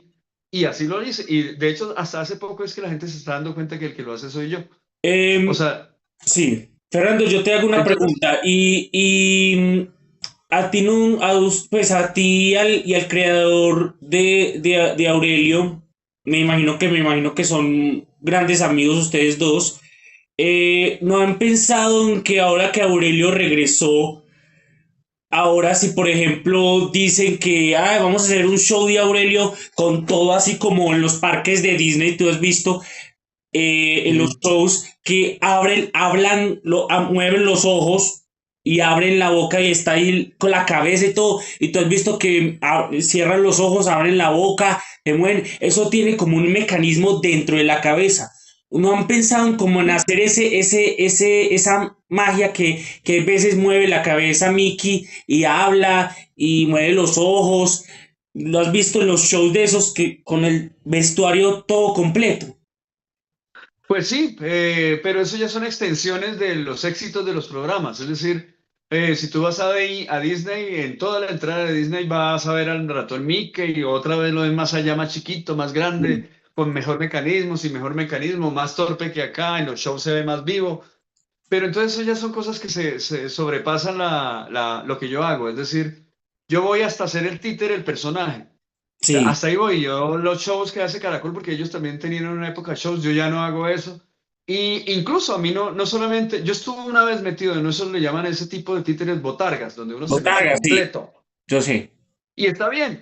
A unos, como todos los títeres, quedan unos mejores hechos que otros. A mí nunca me gustaba cómo había quedado, pero yo no tengo injerencia en eso. Es decir, eso ya es un problema digamos, del marketing del Ujú. canal, que quieren hacerlo, no quieren hacerlo. Y aunque yo me pare y diga, están dañando la figura del personaje o que Dios está mal hecho, nada que ver. Yo voy hasta lo que mi misión es ser el personaje lo mejor posible y lo más vivo posible y eso es lo que hago. Bueno, como estamos ahora en el mes del niño, para finalizar, dos cosas importantes, Fernando, y es que como no tienes en este momento, Aurelio, así en el títere, pues que como el títere, porque obviamente es de Caracol y eso pues hay que respetarlo y todo. ¿Tú no has pensado en que hablar con Caracol para que te den, digamos, el personaje de Aurelio? Porque cada actor tiene que tener, digamos, su personaje, o puedes hacer un trato con Caracol, Seguramente, sí, presentando. Ujú. seguramente se le corren a uno muchas cosas, ¿no? Porque Sí, es un caso raro, es decir, Generalmente los actores que tienen éxito en televisión, como grandes compañeros míos, como Llonares, como Robinson, ellos han hecho personajes que han estado en la pantalla siendo exitosos, pero la diferencia es que ellos no se pueden despegar la cara. Ujú, ¿Eh? Entonces, Caracol es dueño del personaje como tal, ujú. a menos que haga algún trato con ellos y tal. Y ellos Claro. lo han hecho, creo, no estoy seguro, pero creo que han logrado decir, bueno, me paga tanto, pero me dejas ir a hacer unos shows, no sé, aparte, o usufructuar ciertas cosas. Digamos que ese es un tipo de discusión que tendría que ver con lo que suceda. Yo en este momento no simplemente he sido contratado para hacer el personaje, me divierto mucho. Y bueno, en esta época que estuvo, digamos, dormido, el personaje que duró más o menos desde el 2012, que yo lo dejé de hacer hasta ahora, Ujú. en algún punto se me ocurrió la idea de que, oye, está como desaprovechado, podría de pronto uno comprarlo y decir, oye, les compro ese bagazo, porque es un bagazo, es decir, es Claro. una caña sin... es un títere, es una, ¿cómo se dice? Un muñeco, eso no tiene vida. Otros le pueden meter la mano y no es que lo hagan mal, lo hacen a su manera, porque es que el problema no es ese, eso es como tú. Por eso yo comparo un títere con un avatar. Es Ujú. decir, a ti te puede poseer tu personalidad, pero también te puede poseer un espíritu maligno, un espíritu benigno, te puede poseer un atlante. Ujú. Es un poco así, tú eres una figura exterior, o sea, lo que yo estoy viendo acá existe en este plano material, pero en otros planos existe lo que está por dentro y lo que está por dentro es lo que mueve ese cuerpo. Entonces, si otro te ocupa, pues es otro. Entonces, lo jodido es que la personalidad, que es la que tiene la fuerza del personaje, es la que ha atraído al público. Porque puede que el lobo sea muy bonito por fuera, muy rojo, muy bonito, porque es un títere bonito, Ujú. puede que sea atractivo, pero si no tiene el que es lo que lo mantiene vivo ahí, pues Claro. otro lo puede hacer también y puede que sea también ingenioso y puede que le haga una voz interesante. El problema es que quieres imitar este. Entonces, Claro. si alguien que le metiera la mano al títere tuviera la libertad de ser otro, sería mejor. En vez de tener que meterle la mano y tener que hablar como habla Urán y toda esa vuelta, ¿verdad? Claro. Además de manejar la técnica y Ujú. además de manejar la combinación con ser payaso, ¿entiendes? Claro. Porque el Bueno, personaje en el Fernando, fondo es un payaso. claro, te quiero decir que muchas gracias por la entrevista. Espero que hables con Caracol a ver si nos da el permiso, pues, de a ver si para Halloween, que es el día, que es el otro mes de los niños, que es Halloween, esperemos a ver para que hables con Caracol, a ver si podemos entrevistar con mucho gusto a Aurelio, porque pues en mi canal obviamente deben de querer a un personaje, a No, los me imagino. personajes que entreviste, y obviamente pues tanto abril como octubre son los dos meses favoritos de los niños, obviamente, y como No, este mes claro, de, no, pues claro, mira, eso, entonces, todo se puede intentar. Lo que sucede es que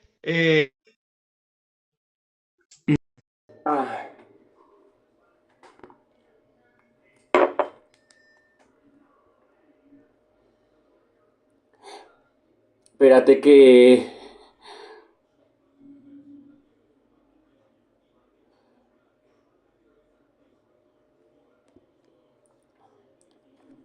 Fernando, se acabó, se terminó. Fernando, entonces lo que me estabas diciendo es que,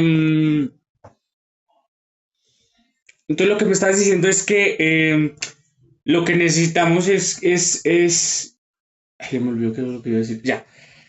Entonces, lo que tú me quieres decir era que tanto, pues, Caracol, pues tienes que hablar con Caracol para que obviamente Aurelio pues lo entrevisten en cualquier canal de YouTube y todo, porque obviamente Aurelio es un personaje y es que te cuento una cosa que cuando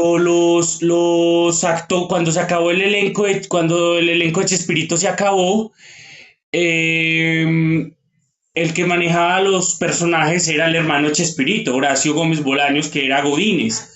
Cuando Godínez se murió, el tiempo pasó y los personajes se quedaron sin derecho. Entonces María Antonieta de las Nieves fue al registro de los autores y todo a revisar y que los personajes no se habían realizado su propiedad, no están registrados. Entonces María Antonieta tomó el personaje de la Chilindrina y le dijo a la señora, ¿quiere registrarlos a todos? Y dijo, no, solo a la Chilindrina, porque no se habían registrado durante 20 años. Entonces, no sé si aquí en Colombia se hará, pero Bueno, ojalá que sí, se pues pueda. eso es un tema.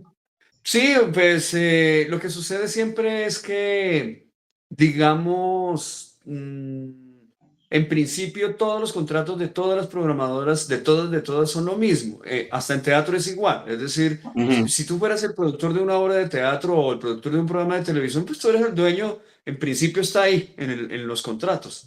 Y ujú, tú no te puedes llevar el personaje para allá a hacer otra cosa, como actor. ujú. Es así, así tú tengas la cara pegada como un actor normal. Claro. Tampoco lo puedes hacer. A menos que de repente haciendo un negocio con la empresa, con cualquier empresa, con el productor, uno diga, mira, me parece que si no me puedes pagar lo que yo estoy pidiendo, pues hagamos un trato. Ujú. Pero en el momento no hay ningún otro trato.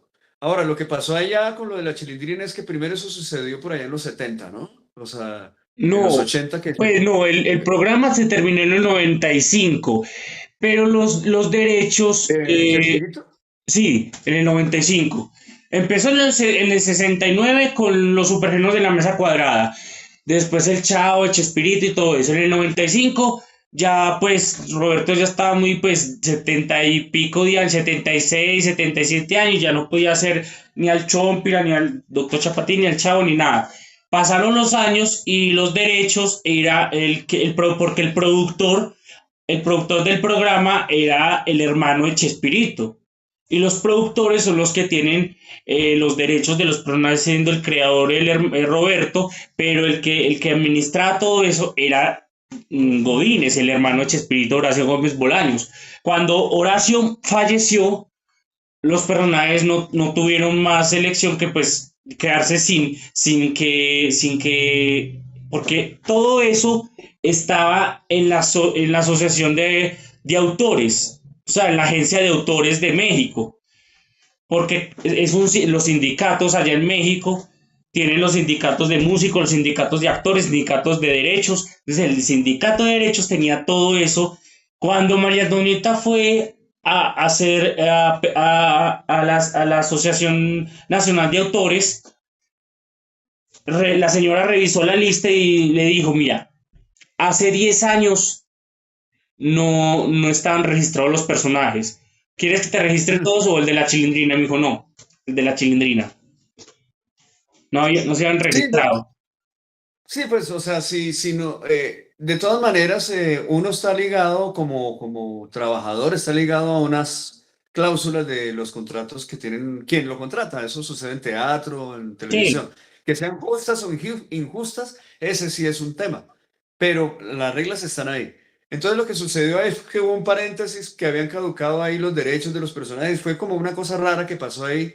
Pero en general, tú estás ligado a unas reglas. A ujú, menos que tú hagas un negocio con quien te contrata y entonces está. Lo que sí pasa, que es lo que está en la mesa y que es lo que pasa siempre, es la misma polémica ahora, hoy, mañana y siempre, es que si el personaje te pertenece o no te pertenece, porque es que tú le diste vida fuera del perfil que te dieron allá. Es decir, le metes dichos, le metes cosas, o sea, le das vida. Entonces, ¿de quién es el personaje?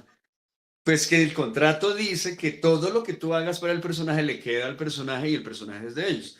Entonces, claro, así son todos los contratos. Eso no hay ningún contrato en ninguna parte del mundo que no diga lo contrario, a menos que por alguna razón lleguemos a un acuerdo. Es decir, que yo diga, un día diga yo, no, pues sucede esto y quiero que hagamos este negocio. Y todo es negocio, no tiene que ver claro, ningún conflicto.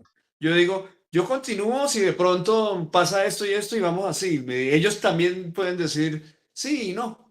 Es un negocio, eso no es una vaina de conflicto.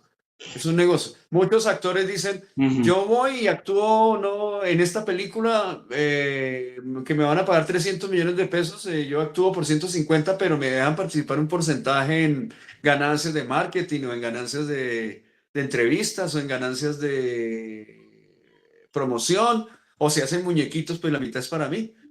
Porque de Sí, pronto, eso le pasó a la Chilindrina cuando hizo Aquí está la Chilindrina, le pidió permiso, autorización a Roberto y Roberto le dijo, claro, pero tienes que poner, agradezco a Roberto Gómez Bolaños por el personaje, ta, la serie, sí, tan. ellos se conflictuaron, fue por eso que tú dices, porque la Chilindrina dijo, no, ¿cómo que se acabó el proyecto si eso es lo que me da de comer? Exacto, ¿Cierto? Entonces ella dijo, no, yo lo quiero seguir haciendo. Y le dijo, no, no, no, no, es que no te pertenece. claro. Y empezaron a pelear por eso, Pero porque es la verdad. O sea, lo del no, lo entre- del programa de Aquí está la Chilindrina, le pidió permiso a Roberto, accedió, pero le dio una condición de que dijera agradezco a Roberto Gómez por la serie de Aquí está la Chilindrina, tan, y obviamente también hizo una película ella, la Chilindrina en Apuros, que está, la pueden encontrar en YouTube, la Chilindrina en Apuros, y le agradeció a Chespirito Tan por la película, La Chilindrina en Apuros, y fue un éxito total en México, pero gracias a que María Antonieta habló muy personal con Roberto, y obviamente María Antonieta y sí, Roberto era Roberto como su papá, como una especie de papá para María Antonieta.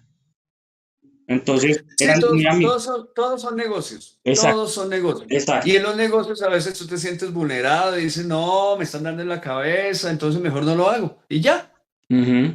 O bueno, hagámoslo, entonces dame así y tal, y ahí. Entonces todo es negocio, ¿no? O sea, no tiene por qué haber ningún conflicto. Los conflictos se generan es cuando hay abusos, cuando hay ese tipo de cosas, Ujú. como por ejemplo ellos que entraron en una etapa en demanda fue por eso, porque había un bache Ujú. donde quedaron libres los personajes, no sé por qué razón, y ella fue y se apoderó del personaje desde los derechos, porque ella ya era ese personaje. Lo que pasa es que Claro, moralmente era ella el personaje, porque claro, ella le inventó muchas cosas que no le inventó Roberto, pero lo hicieron entre los dos. claro. Entonces, el problema no es moralmente de quién es, sino contractualmente de quién es. Entonces, ella fue y vio que estaba libre y pues lo cogió. Como dijo Napoleón, me encontré una corona en un arroyo, me la puse. Claro. Bueno, Fernando, muchas gracias por esta entrevista maravillosa. Ojalá que hables con Caracol a ver si podemos entrevistar a Aurelio en Yo una creo, yo creo entrevista. que te toca hablar a ti. Más bien yo te pongo en contacto con los duros y te digo, mira, Dale, habla con él porque ahí me quieren listo. entrevistar con el títere Yo algún hablo día, con los sería duros. chévere. Yo hablo con los duros. Porque yo, no, o sea, yo estoy ahí, a mí me gusta mucho ser el personaje, me divierto un poco, ¿no? Trato de llevarla bien en los negocios, tú sabes, Claro, y trato tampoco de, pues, de que no sea, pues, que sean malas relaciones con el jefe, tú sabes, como todo trabajador, en todas partes. claro. Entonces, entre mejor tú te la lleves con Esperemos, quien te contrata, pero si les va esperemos. bien a ellos, me va bien a Ujú. mí.